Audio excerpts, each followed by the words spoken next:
शांति। ज्ञान के सागर, शांति का सागर शिव बाबा हम बच्चों को घर की स्मृति दिलाते हुए समझा रहे हैं कि बच्चे अब इस पतित दुनिया को, पुरानी दुख की दुनिया को छोड़ करके अब अपने शांति घर जाना है और सुख धाम में आना है। इसलिए अभी खुशी से इस पुरानी दुनिया को भूलने का अभ्यास करना चाहिए। समय के अनेक परिस्थितियों को देखते हुए बार बार इस स्मृति में अपने आप को याद दिलाएं कि अब ये नाजुक समय बहुत ही दर्दनाक है, दुख भरा है और खुशी खुशी हमको अब अपने घर धाम जाना है। बाबा हम सभी बच्चों को इस पुरानी पतित दुनिया से ले जाने के लिए आए हैं। इसलिए परमात्मा के साथ हमारी हमेशा याद बनी रहे। तो सुनते हैं 20/12/2022 के बाप दादा के साकार महावाक्यों में।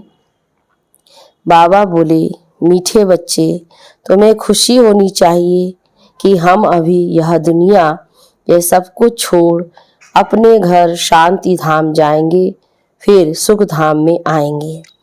प्रश्न में, इस नाजुक रास्ते में निरंतर आगे बढ़ने के लिए कौन सी खबरदारी जरूर रखनी है? उत्तर में, कभी भी कोई व्यर्थ व शैतानी बातें सुनाए तो उसका मित्र नहीं बनो। हाजी करके ग्लानि की बातें सुनना मना बाप का नाफरमान बरदार बनना। इसलिए रहम दिल बन उसकी आदत को मिटाना है, बाप का फरमान बरदार बनना है, ज्ञान का सुरमा पहन लेना है। यही बहुत नाजुक रास्ता है जिसमें खबरदार होकर चलने से ही आगे बढ़ते रहेंगे। गीत बजा है, इस पाप की दुनिया से कहीं दूर ले चलो, जहाँ सुख और चैन मिले।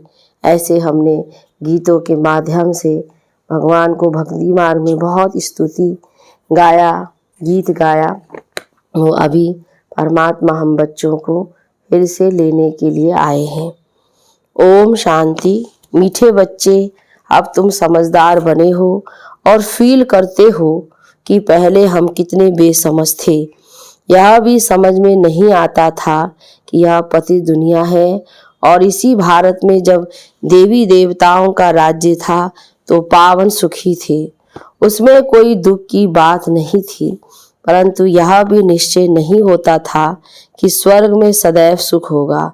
स्वर्ग का किसको पता नहीं था। मनुष्य तो समझते हैं वहाँ भी दुख था। यह है बेसमझी। अभी तुम बच्चे समझदार बने हो, बाप ने आकर समझाया है, उनकी श्रीमत पर तुम चल रहे हो। मनुष्य कहते भी हैं कि हे पतित दुनिया, यह पतित दुनिया है, स्वर्ग पावन दुनिया थी। पावन दुनिया में भी दुख हो फिर तो दुख की ही दुनिया हुई। फिर गीत भी रॉन्ग हो जाता है।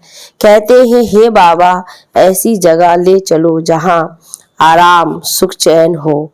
बच्चे यह भी जानते हैं स्वर्ग सोने की चिड़िया थी, देवी देवताएं थी। कहते भी हैं हम एक दो को दुख नहीं देते हैं, परंतु फिर कह देते हैं कि यह दुख सुख सब परंपरा से चला आता है। कृष्ण पर भी झूठे कलंक लगा दिए हैं। कहा जाता है जैसी पतितों की दृष्टि वैसी सृष्टि। समझते हैं सारी सृष्टि पतित ही है, इस सब उन्हों की दृष्टि पतित है तो सारी सृष्टि को ही पतित समझते हैं। कह देते हैं परंपरा से यह पतितपना चला आता है। अभी तुम बच्चों में समझ आती जाती है, सो भी नंबरवार पुरुषार्थ अनुसार। बच्चों को परमपिता परमात्मा के डायरेक्शन मिलते हैं। आत्माओं को बाप बैठ समझाते हैं। सब आत्माएं पतित है, इसलिए पतित आत्मा को पाप आत्मा कहा जाता है। बाप आत्माओं से बात करते हैं, तुम हमारे अविनाशी बच्चे हो। फिर मम्मा बाबा भी कहते हो। इस दुनिया में किसको भी पिता श्री नहीं कह सकते। श्री माना श्रेष्ठ, परंतु यहाँ एक भी मनुष्य श्रेष्ठ है नहीं। या तो एक की ही महिमा हो सकती है, पर तुम इनको इस समय कहते हो क्योंकि संन्यास किया हुआ है श्रेष्ठ बनने के लिए। तुम जानते हो हम अभी फरिश्ते बनने वाले हैं, लेकिन चलते चलते श्रेष्ठ बनते बनते झट माया रावण थप्पड़ लगाकर भ्रष्ट बना देती है। भ्रष्ट को श्री कह नहीं सकते। श्री लक्ष्मी, श्री नारायण, श्री राधे, श्री कृष्ण कहते हैं। मंदिरों में भी जाकर उन्हों की महिमा गाते हैं, अपने को श्रेष्ठ कह नहीं सकते। अभी तुम बच्चों ने समझा है भारत श्रेष्ठ था, वहां मूत पलेती नहीं थे, शुद्ध श्रेष्ठ थे। बाप की महिमा है ना, मूत पलेती कपड़ों को धोकर कंचन कर देते हैं। इस समय तो सभी पतित है, बरोबर है भी रावण राज्य। मनुष्य रावण को वर्ष वर्ष जलाते हैं, परंतु जलता ही नहीं, फिर वह खड़ा हो जाता है। तो यह भी मनुष्यों को समझ में नहीं आता, जबकि जला देते हैं, है ना। बाबा हम बच्चों को समझा रहे हैं, जब जला देते हैं तो फिर कहाँ से आ जाता है, फिर हर वर्ष नया क्यों बनाते हैं। तो इससे सिद्ध होता है रावण राज्य गया नहीं है।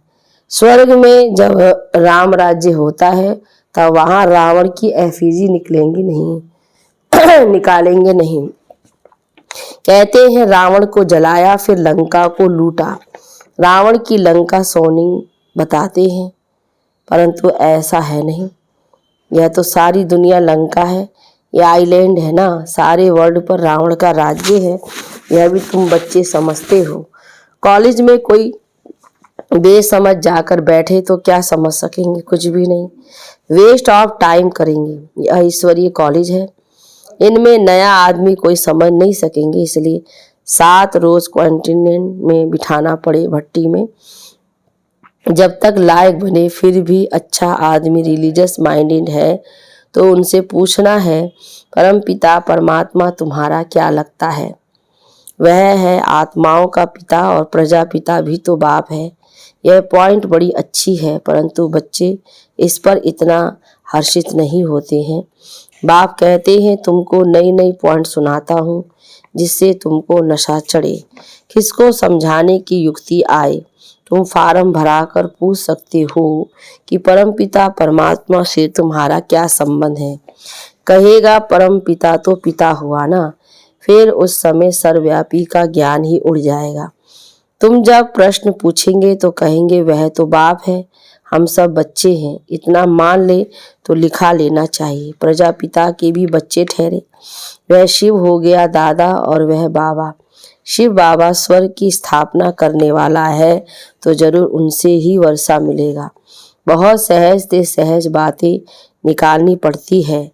मित्र संबंधियों आदि के पास जाओ, उनको भी यह समझाओ। यह तो नशा है ना, हम बाप दादा से वर्षा पाते हैं, माता से वर्षा नहीं मिलेगा। बाप को ही स्वर्ग की स्थापना करनी है ना, वही मालिक है। जैसे इनको दादे के वर्षे का हक है, वैसे पोतरे पोतरियों को भी हक है। बाप कहते हैं मुझे याद करो, ऐसे नहीं कहते कि इस देहधारी को भी याद करो। बाप सम्मुख बात कर रहे हैं, कल पहले भी ऐसे समझाया था, परंतु बच्चों को देह अभिमान बहुत आ जाता है, देहधारियों से लव हो जाता है। बाप कहते हैं हे आत्माएं, तुम तो आशरीरी आई थी, फिर पाठ बजाते अब 84 जन्म पूरे किए हैं। अभी मैं कहता हूँ तुमको वापिस चलना है। मामे कम याद करो तो विकर्म विनाश होंगे। देहधारी को याद करने से विकर्म विनाश नहीं होंगे। तुम वायदा करते हो बाबा हम आपको ही याद करेंगे। तुमको इस पुरानी दुनिया में अब रहना ही नहीं है, इसमें कोई चैन नहीं, इसलिए कहते हो ऐसी जगह ले चलो जहाँ सुख चैन हो। तुम बच्चे जानते हो हम पहले जाएंगे शांति धाम में, वहाँ सुख का नाम नहीं लेंगे, शांति ही शांति होगी। फिर जाएंगे सुख धाम में, वहाँ फिर शांति का नाम ही नहीं लेंगे। जब दुख है तो अशांति है, सुख में शांति है ही। परंतु वे शांति धाम नहीं। शांति धाम तो है आत्माओं का स्वीट होम। बाबा कहते सुख धाम कोई शांति धाम नहीं है। शांति धाम तो अपना सच्चा सच्चा स्वीट होम है। बाप सारे सृष्टि आदि मध्य अंत को जानने वाला है। अब तुम बच्चों का धंधा ही है पढ़ना पढ़ाना और फिर अपने शरीर निर्वाह अर्थ कर्म भी करना है। तुम जानते हो हम इस मृत्यु लोक से अमर लोक चले जाएंगे वाया शांति धाम। यह बुद्धि में याद रखना है जब तक तुम ट्रांसफर हो जाओ। अपनी पढ़ाई की रिजल्ट तक पढ़ना पड़े तब जब तक मृत्यु नहीं हुआ है पढ़ना ही है। यह तो याद कर सकते हो ना कि अब हमको जाना है घर, यह दुनिया ये सब कुछ छोड़ना है। खुशी होनी चाहिए। बेहद नाटक का राज भी समझ गए हो। हद का नाटक पूरा होता है तो कपड़े बदली कर घर चले जाते हैं। वैसे हमको भी जाना है। 84 जन्मों का चक्र पूरा होता है। याद भी करते हैं हे पतित पावन आओ। शिव बाबा को ही याद करेंगे। एक तरफ कहते पतित पावन आओ, दूसरे तरफ फिर सर्वव्यापी कह देते। कोई अर्थ ही नहीं निकलता। बच्चों को कितना सहज रीति समझाते हैं। शांति धाम को याद करो। यह दुख धाम है। इसका विनाश भी सामने खड़ा है। यह वही महाभारत लड़ाई है। यूरोपवासी यादव भी हैं और कौरव पांडव भाई भाई हैं। हम एक ही घर के हैं ना। भाई भाई में युद्ध हो नहीं सकती। यहाँ तो युद्ध की बात ही नहीं, परंतु मनुष्यों का भी धंधा है एक दो को लड़ाना। यह तो एक रस्म है। सब एक दो के दुश्मन है। बच्चा भी बाप का दुश्मन बन पड़ता है। मृत्यु लोक की रस्म रिवाज भी सबकी अपनी अपनी है। बाप का प्लान देखो कितना बड़ा है। सबके प्लान्स खत्म कर देते और सुख धाम की स्थापना करते हैं। बाकी सबको शांति धाम में भेज देते हैं। इतनी अनेक आत्माएं हैं तो बाबा कहता है कहाँ चलेंगी सब? अपने शांति धाम में। तुम बच्चे देखते हो हम किसके सामने बैठे हैं। निश्चय है परमपिता परमात्मा ज्ञान का सागर है और इन आर्गन्स द्वारा हमको नॉलेज दे रहे हैं। और कोई सत्संग ऐसा होगा क्या? यहाँ बाप सामने बैठ समझाते हैं। जानते हो बाप हम आत्माओं से बात करते हैं, हम कानों से सुनते हैं। बाबा इस दादा के मुख द्वारा बोलते हैं। जो रत्न बाबा के मुख से निकलते वही तुम बच्चों के मुख से निकलनी चाहिए। सदैव मुख से रत्न ही निकलते। फालतू शैतानी बातें सुननी भी नहीं चाहिए। बाबा कहते सुनानी तो बहुत बड़ी, लेकिन सुननी भी नहीं चाहिए। कई तो बड़ी खुशी से बैठ सुनते हैं। बाप कहते हैं ऐसी बातें सुनो व किसको करते हुए देखो तो बाबा को बताओ तो बाबा फिर समझानी देंगे। नहीं तो वे पक्के हो जाते हैं। साकार में भी फिर ऐसी आत्माएं थी कई कई जो फिर इधर उधर व्यर्थ फालतू बातें करती थी तो बाबा समझानी देते हैं। परंतु ऐसा होता रहता है।